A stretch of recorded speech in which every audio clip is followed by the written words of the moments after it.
Welcome to Bold Talks series, where creativity, leadership, ideas, innovation come together. My name is Epi Ludvik, and today I have a privilege to have a short one-on-one conversation with Kevin Dominik Korte, president at Univention, board member and AI Innovation Strategist. Kevin, great seeing you. Welcome to our Bold Talks series. How are you? I'm great. Thanks for having me. Great. Kevin, looking forward to this conversation. Let's start first with sharing your story of your first meaningful encounter with technology and business that set you on a path to becoming a board member, angel investor, and AI strategist. Given that I grew up in the 90s, computers were already kind of omnipresent everywhere. At least growing up in Germany, my dad, I think, had one since I remember, which also means all the fun things that come with that, the bad graphics, computer games, and things you shouldn't play at your age. But I think the really big encounter for the first time with technology was in college, which was right around the time that social media became prevalent, and which brought up the question, like, what do you share online? How do you protect your privacy? And what do people do with your data? Which are all questions which have moved me from my college day until today, and which are still relevant for my investment choices today. Nice. Now, Kevin, having transitioned from hands-on executive role to advising and investing in startups, what personal experiences shaped your approach to mentoring founders and guiding C-suite leaders? I think it's always the mentoring and the experiences you have yourself more than any book or any theoretical knowledge you have, which means when I transitioned into building Univention's subsidiary here in the US and growing that, I had to learn sales, which if you're a technologist, you're like, hey, I have the great solution here. When is the first customer going to call me on my phone? Which, if you know sales, even for viral applications, even for ChatGPT, the first 1,000 customers didn't come like that. There was someone hammering the phone, sending out emails, and actually selling it. And I think that's one of the big lessons I have to give a lot of founders, because a lot of them are great technologists, much better technologists than I ever was. But they have the same idea of sales, that if you have the best product, someone will buy it, which unfortunately is not the truth. Yeah. Well, gone are those days where you waited for the sales to happen over the fax machine. The order will just come in, right? Well, today the order comes in by email or by the web portal, but even in the days of the fax machine, it wasn't that the customer was like, where do I get the order form from? It's more, you fill it out, you fax it to the client, and then the client just puts the signature in. Finally, they send the order back with the signed signature, right? So now at Univention, you grew the company from a small founding team to an industry leader. What were the most unexpected challenges you faced in scaling globally, and how did you overcome them? Thankfully, I only had to do the scaling globally, but the biggest challenge was culture in different countries. I mean, both Germany and the US are Western countries, so you'd assume it's very similar. But if you go here and ask someone, how are you? Or they'll say, fine, which is like the default answer. On the other hand, if you ask them, how did you like the proposal I sent you? Oh, it's fine, which can mean anything from, okay, I haven't read it yet, to never contact me again because it was so bad. And these kind of little things, which then speak much more than the word fine, picking them up was hard. And if you think that's hard in sales, if you deal with employees and figure out how they're feeling and how they fit into the team, that's even harder, because a customer might at some point tell you, go away. Someone whose paycheck you're signing is not going to do that by themselves. Or if they do it, you're really far too far ahead in creating problems. Yeah. Well, you mentioned about sales early in the conversation. One of the probably the biggest objection that I find in sales is the objection of the unspoken, right? And in order to get that unspoken out, you got to spend time and have a conversation and ask a good quality question, because only with a good quality question you're able to get the good quality outcome.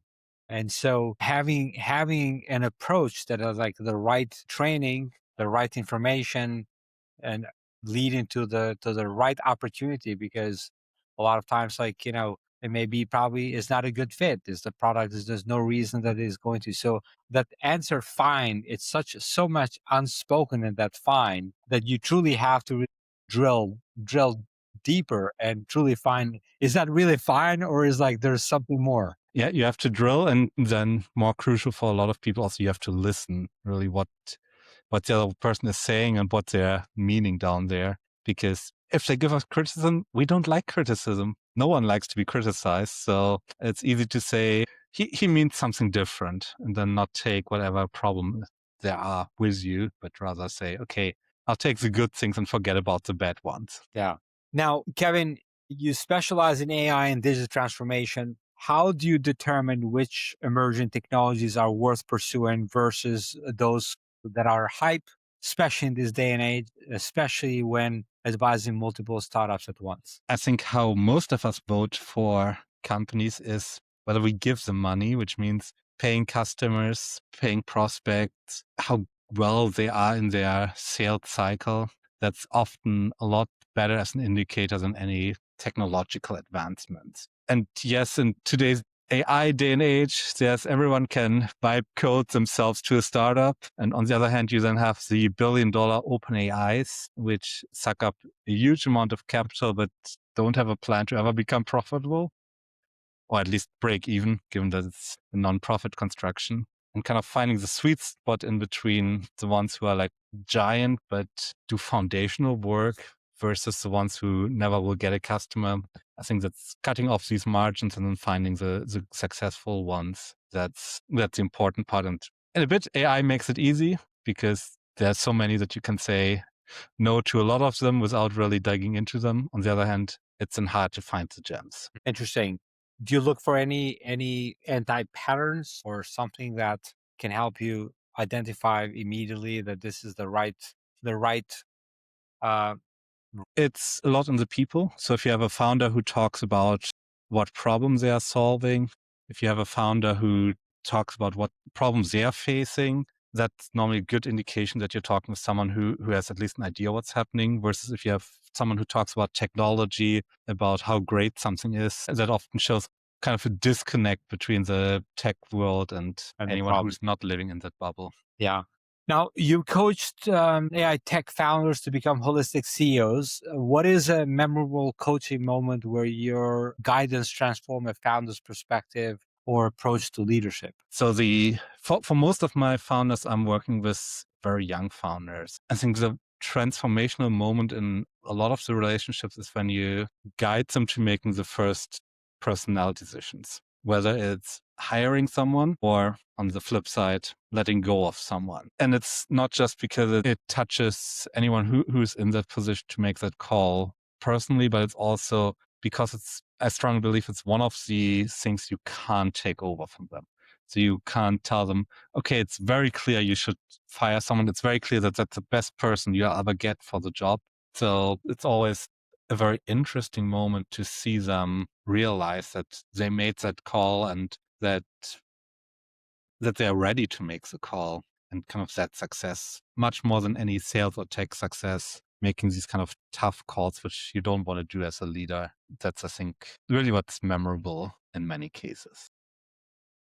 Now, seeing like many of us startup investments guiding several IPOs, what patterns do you see in the founders or companies that succeed versus those that struggle?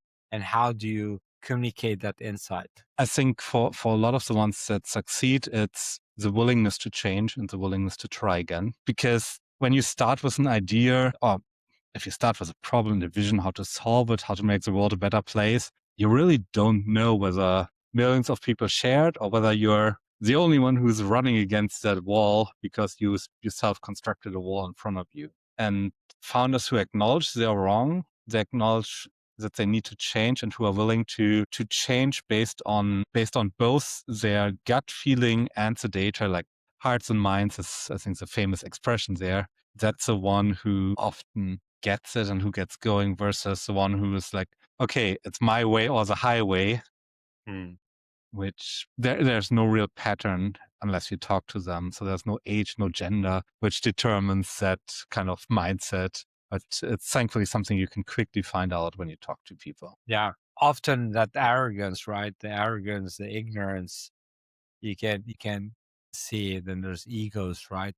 So something that that can tell right away that the person is not going to be able to change versus the ones who don't have these patterns, and they're more open to learn and to try the other way, like you said, and try to different way, and that's the way to go. Now, You should be honest and say that the egos are often deserved. So that makes it even harder. Most founders are excellent in their field, especially first-time founders. They're excellent technologists or excellent scientists, but there's a difference between leadership and being excellent as a knowledge worker. Yeah, absolutely. Now, Kevin, I always ask this question to my guests, and that is about the word bold. What does that mean to you personally? I think being bold means being vulnerable and being willing to acknowledge if you have a make if you if you have made a mistake, and or if you don't know anything. Well, anything is wrong if you don't know the details, and then just saying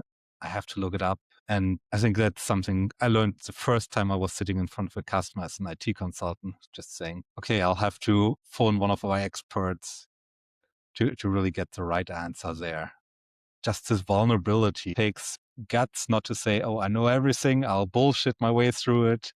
But it's also, once the other person perceives it, in 90% of the cases, they'll see it as actually a strength of you saying, okay, I'll find the right answer, but I don't want to mislead you. Yeah.